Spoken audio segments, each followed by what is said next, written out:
Everyone, welcome back to my channel. তো তোমরা সবাই কেমন আছো? আশা করছি তোমরা সবাই ভালোই আছো। তো আমিও আছি বেশ মোটামুটি। তো ওপরে চল আজকে থেকে ব্লগটা স্টার্ট করি। ভেবেছিলাম সকাল থেকে স্টার্ট করব, কিন্তু হয়নি। তো এখন থেকে ব্লগটা স্টার্ট করছি। তো অনেক দিন থেকেই ভাবি যে লং ভিডিও দেব কিন্তু হয়ে ওঠে না।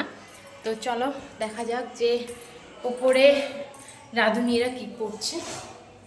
চলো দেখি। রাঁধুনি বলতে আমার ননদেরা। তো ননদেরা এসেছে, ওরাই কিন্তু আজকে রান্না করছে। তো চলো দেখা যাক কি রান্না হচ্ছে। চান করবে? তোমার চান হয়ে গেছে? আর এনার তো এই যে আমার ননদকে রান্না করতে দিয়েছি জন্য ননদের মুখটা একটু ভার হয়ে গেছে। কই একটু হাসো। হ্যাঁ, হাসি আসে না, তবু একটু হাসতে বললাম তাই হাসলো। আর এদিকে কি রান্না হবে আজকে? কচুরলতি দিয়ে মাছ পাতায় ভাজা, আচ্ছা, মাছের মাথা দিয়ে কচুরলতির তরকারি, আলু দিয়ে বাটা মাছের ঝোল। শুধু কচুরলতি খাবি? তারপর তোমার পটল ভাজা। এ বাবা, আজকে শুধু কচুরলতি খাওয়াবা? ঠিকই তো।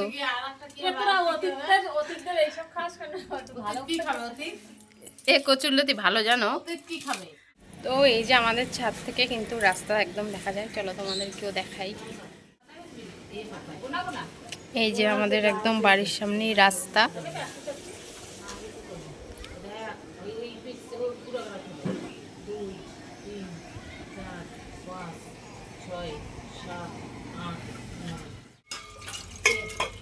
তো আমার বেশি কিছু কাজ নাই। দিদি বললো একটুখানি পেঁয়াজটা কেটে দিতে, তো সেটাই এখন আমি কেটে দিচ্ছি। হ্যাঁ, আমি নিচে চাপাই দেবো, তাই না?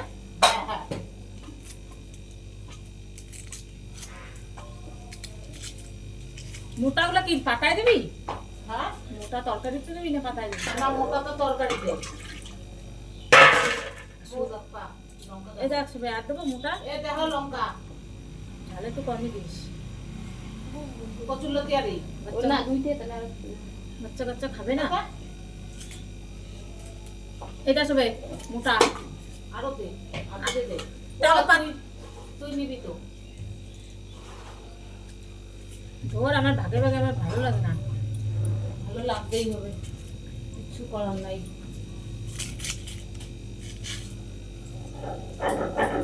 কিচ্ছু করার নাই। এই যে মাছ মাখানো হয়ে গেছে পাতায় কচুরলতি দিয়ে। এটা এখন আমি নিচে গ্যাসে চাপিয়ে দেবো। উপরে রান্না হচ্ছে, তো একটা উনান ব্যস্ত। তো এখন আমি নিচে এটাকে চাপিয়ে দেবো। তো এটা হতে অনেকটা সময় লাগবে, আর ওইদিকে অন্য কিছু রান্না হবে। তো চলো এটাকে চাপিয়ে দেওয়া যাক। এই যে তো এই যে আমার মাছ ভাজানো চাপানো কমপ্লিট। এই যে মাছ চাপিয়েও দিয়েছি, আর ওইদিকে ছেলে কান্না করছে। আকাশের অবস্থা দেখো পুরো এরকম ঝরঝর।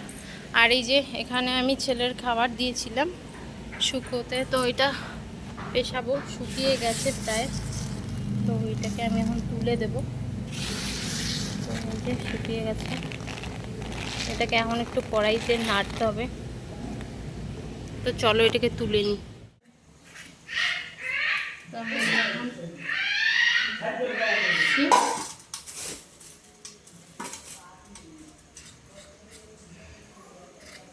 তো আমি এখন এদিকে রান্না করছি। আমার দায়িত্ব শুধু হচ্ছে এই যে পটল ভাজা নামিয়েছি, আর এটা এখন ভাজবো।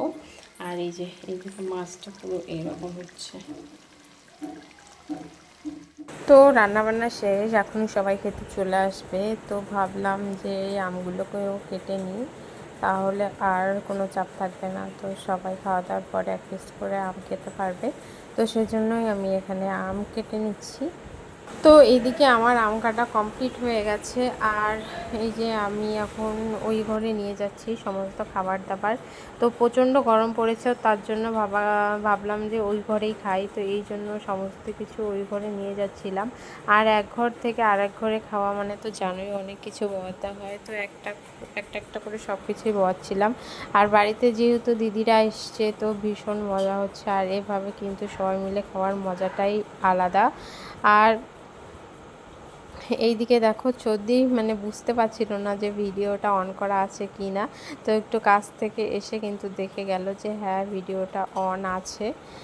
তো আর কি বলো তো, আমাদের ফ্যামিলিতে কিন্তু অনেকজন, কেননা আমার 4টা ননদ, তারপর আমরা, আর শ্বশুর শাশুড়ি, মানে অনেকগুলো মেম্বার আমাদের ফ্যামিলিতে। তো দেখো এদিকে চলে এসছে বৃষ্টি, আর আমরা সবাই মিলে বসে পড়েছি খেতে।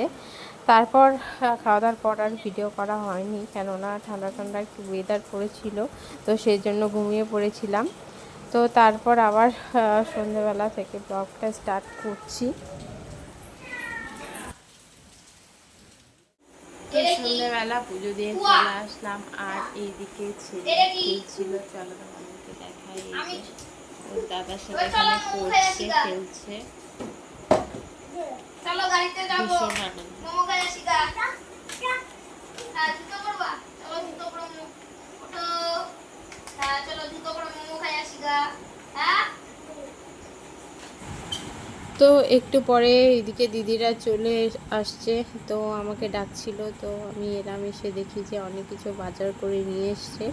তো এই যে এখানে হচ্ছে দিদিদের মানে ঘুরতে যাওয়ার কথা আছে, তো জানি না এখনও কবে যাবে, এখনও ঠিক হয়নি, কিন্তু তার আগেই কেনাকাটা করে রাখছে, হঠাৎ করে কোন দিন যাবে।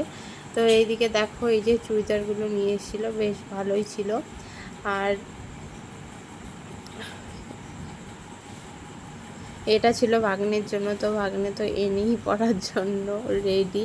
আর এটা দেখো, এটা হচ্ছে ছোট দিয়ে, আর ওটা হচ্ছে শেষ দিয়ে, আর মেজ দিয়েও এসছে, কিন্তু বদ দিয়ে আসেনি। তো বেশ, এই যে ওরা তো গিয়ে নিয়ে এসছে, আর আমি তো দেখিনি, তার জন্য আমাকে ডাকছিল দেখার জন্য, তো আমিও এলাম দেখতে। তো এসে দেখছি যে বেশ ভালোই আছে, বেশ ভালোই কাপড়টা, তো সুন্দর। এইদিকে শাশুড়ি মাও এলো দেখার জন্য, তো এই যে সবাই মিলে দেখছিলাম, বেশ সুন্দর ছিল। আর ভিডিওটা করে দিচ্ছিল কে, কে হয়তো হয় ভাগ্নেই করে দিচ্ছিল, যে কোনো একটা ভাগ্নেই হয়তো করে দিচ্ছিল। আমার কিন্তু অনেক কটা ভাগ্নে। তো এই যে এখানে বাবাও পিছন থেকে চলে এসছে দেখার জন্য, সবাই মিলে দেখছিলাম। আর এইদিকে দেখো আমার ছেলের জন্য নিয়ে এসেছিল। কি বাবা উলি দিচ্ছ? তো ওই যে এখানে হচ্ছে আমার ছেলের জন্য দুটো ড্রেস নিয়ে এসেছিলো, মানে একই ধরনের, কিন্তু সাইজ বড় আর ছোট ছিল। তো যেহেতু এখন অনেক ছোট, আর মানে ড্রেস দুটো ওর তুলনায় মানে অনেকটাই বড় ছিল, তো সেই জন্য ছোটো সাইজটাই রাখা হচ্ছে। আর বড় সাইজটা অনেকটাই বড় ছিল, তো সেই জন্য আর বড় সাইজটা রাখা হলো না, ছোটো সাইজটাই রাখা হয়েছে। কি বাবা জল খাবে? তো এদিকে দিচ্ছি আমি ভয়েস ওভার, আর ওইদিকে ছেলে জল জল করছে, তো ওকে একটু জল খাইয়ে দিলাম। তো ওই যে এখানে কিন্তু আমরা খুব ভালোভাবে পর্যবেক্ষণ করছিলাম যে কোনটা কেমন, বিশেষ করে তো আমি ভালোভাবে দেখছিলাম, কারণ ওরা তো দেখে শুনেই এনেছিল, আর আমি তো যাইনি, তো তার জন্য ভালো করেই দেখছিলাম। আবার মনে মনে ভাবছিলাম যে দেখা যাক আমি একটা নিতে পারি কি না। হ্যাঁ, তো আমি মাপ নিয়ে দেখলাম, হ্যাঁ আমার তো হবে ঠিকই। তো আজকের ভিডিওটা এই পর্যন্ত। যদি তোমাদের ভালো লেগে থাকে অবশ্যই সাবস্ক্রাইব করে দিও, আর ততক্ষণ তোমরা ভালো থেকো, সুস্থ থেকো। তো দেখা হচ্ছে আরও একটা অন্য কোনো ভিডিওতে। তো আজকের মতো এখানে সবাইকে tata, tata, bye bye, bye. দেখা